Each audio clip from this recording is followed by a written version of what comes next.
여러분, 모래시계가 왜 그냥 인기 드라마가 아니라 아직도 사람들 가슴에 남아있는 전설인지 궁금하셨다면 바로 9화와 10화를 보시면 됩니다.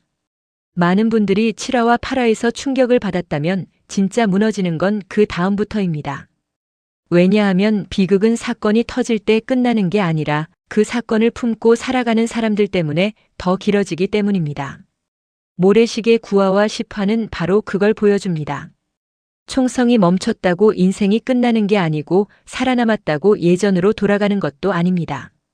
오히려 그날 이후부터 사람들은 더 조용히, 더 깊게, 더 무섭게 무너지기 시작합니다.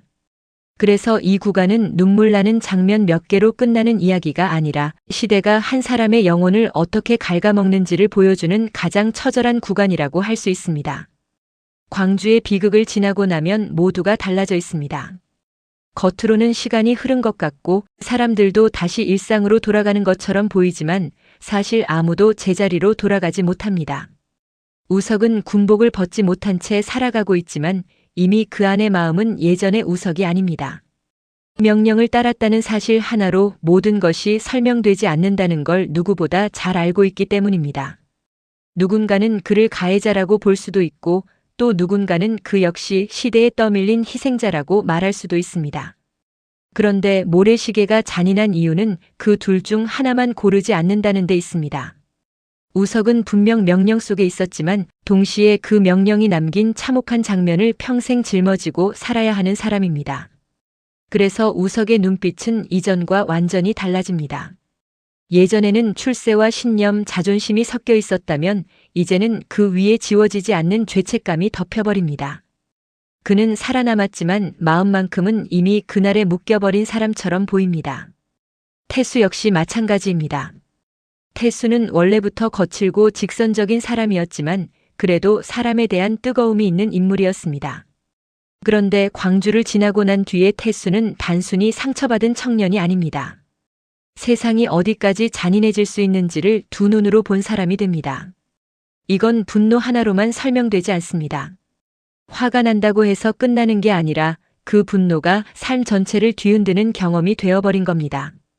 그래서 이후의 태수는 더 날카롭고 더 위험하고 더 쉽게 무너지지 않는 대신 동시에 다시는 예전처럼 순수하게 믿지 못하는 사람이 됩니다.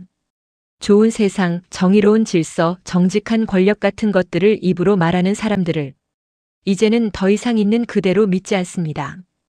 왜냐하면 그는 이미 가장 끔찍한 순간에 그 모든 말들이 얼마나 무력한지 봐버렸기 때문입니다. 그리고 이 구간에서 가장 아픈 건 혜린입니다. 사실 모래시계에서 혜린은 단순한 사랑의 대상이 아닙니다. 혜린은 부와 권력, 욕망과 상처, 그리고 무너지는 가족의 중심에 서 있는 인물입니다. 겉으로 보기에는 가장 화려한 자리에 있는 것 같지만 내면으로 들어가면 가장 외로운 사람에 가깝습니다. 9화와 10화에서는 이 혜린의 외로움이 본격적으로 드러납니다.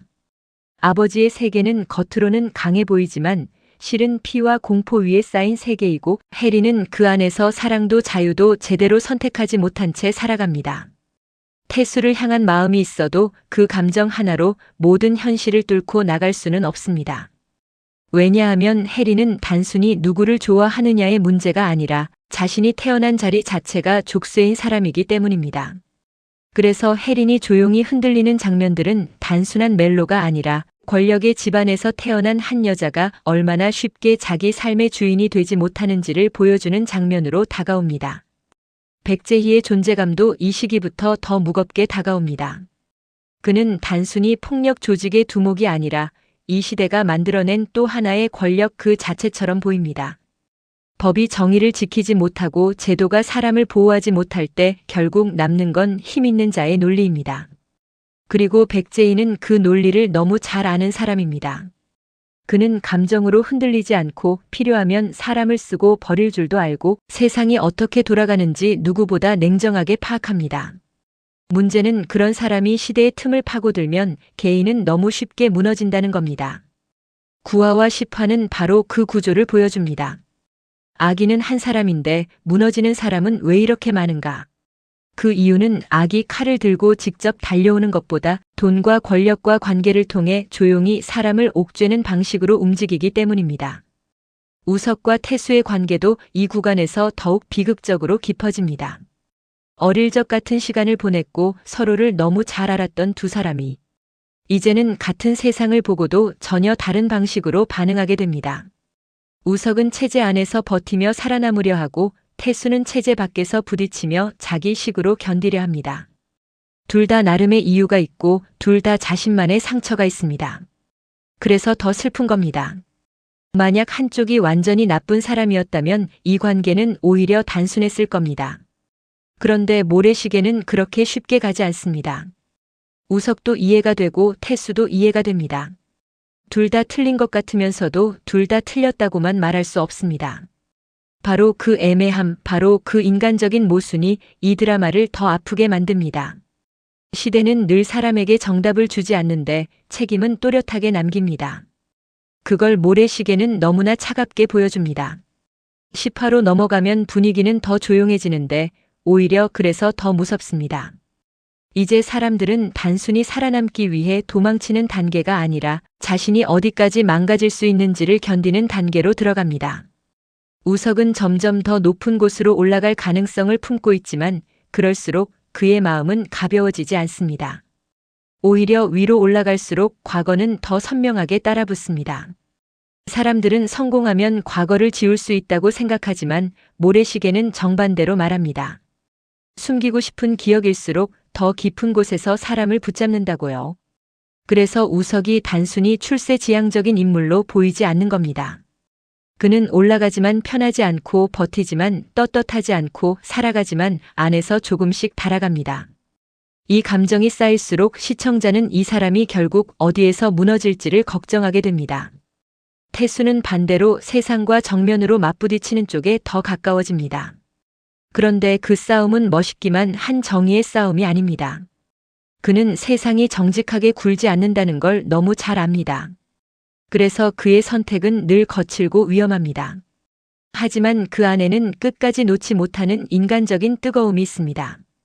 자기 방식이 서툴고 위험하더라도 최소한 비겁하게 물러서지는 않겠다는 태도, 바로 그게 태수를 계속 태수답게 만듭니다. 동시에 그 성격이 태수를 더 큰 파국으로 끌고 갈 것 같은 불안도 함께 줍니다. 이 시기에 태수는 가장 강해 보이지만 사실 가장 불안한 사람입니다. 왜냐하면 상처받은 사람이 끝까지 버티는 방식은 대부분 자기 자신을 더 몰아붙이는 방식이기 때문입니다. 해리는 그 두 남자 사이에서 단순히 사랑 때문에 흔들리는 인물이 아닙니다. 그녀는 두 남자가 각각 어떤 세계를 대표하는지 너무나 잘 알고 있습니다. 우석이 체제와 책임, 침묵과 죄책감의 세계에 가까워졌다면 태수는 저항과 분노, 그리고 상처 입은 진심의 세계에 가깝습니다. 해리는 그 둘 모두를 이해합니다. 그래서 더 괴롭습니다. 한 사람만 사랑해서 해결될 수 있는 문제가 아니기 때문입니다. 그녀가 견뎌야 하는 현실은 사랑보다 더 크고 가족보다 더 무겁고 욕망보다 더 더러운 권력의 세계입니다. 그래서 해린의 표정 하나, 말 한마디가 유독 시청자 마음에 오래 남습니다. 화려한 옷을 입고 있어도 자유롭지 않고 좋은 집에 살아도 편하지 않고 사랑하는 사람이 있어도 행복해지지 못하는 사람. 해리는 바로 그런 인물입니다. 9화와 10화가 특별한 또 다른 이유는 드라마가 이 시점부터 사람 사이의 감정만 보여주는 게 아니라 그 감정 뒤에 깔린 구조까지 함께 보여주기 때문입니다. 돈이 어떻게 사람을 묶는지, 권력이 어떻게 진실을 삼키는지, 그리고 침묵이 어떻게 또 다른 폭력을 만드는지를 아주 집요하게 드러냅니다. 그래서 이 구간을 보고 있으면 단순히 누가 누구를 배신했다, 누가 누구를 사랑했다, 그런 차원의 드라마로 보이지 않습니다. 오히려 한 시대 전체가 사람들 어깨 위에 올라타서 짓누르는 느낌에 가깝습니다. 개인은 분명 자기 선택을 하지만 그 선택의 폭 자체를 시대가 계속 잘라내고 있는 겁니다. 모래시계가 무서운 이유가 바로 여기에 있습니다. 개인의 드라마처럼 시작했는데 보고 있으면 결국 시대 전체의 비극으로 확장됩니다. 그리고 시청자가 이 구간에서 가장 강하게 느끼는 감정은 아마 이것일 겁니다. 도대체 누가 이 모든 걸 책임질 수 있는가? 한 사람의 악행으로 끝날 일이 아니고 한 사람의 용서로 덮일 수도 없는 이야기라는 점입니다. 누군가는 명령을 따랐고, 누군가는 맞섰고, 누군가는 사랑했고, 누군가는 침묵했고, 누군가는 이용했습니다. 그런데 그렇게 다 얽히고 난 뒤에 남는 건 상처뿐입니다. 모래시계는 그 상처를 감상적으로 포장하지 않습니다.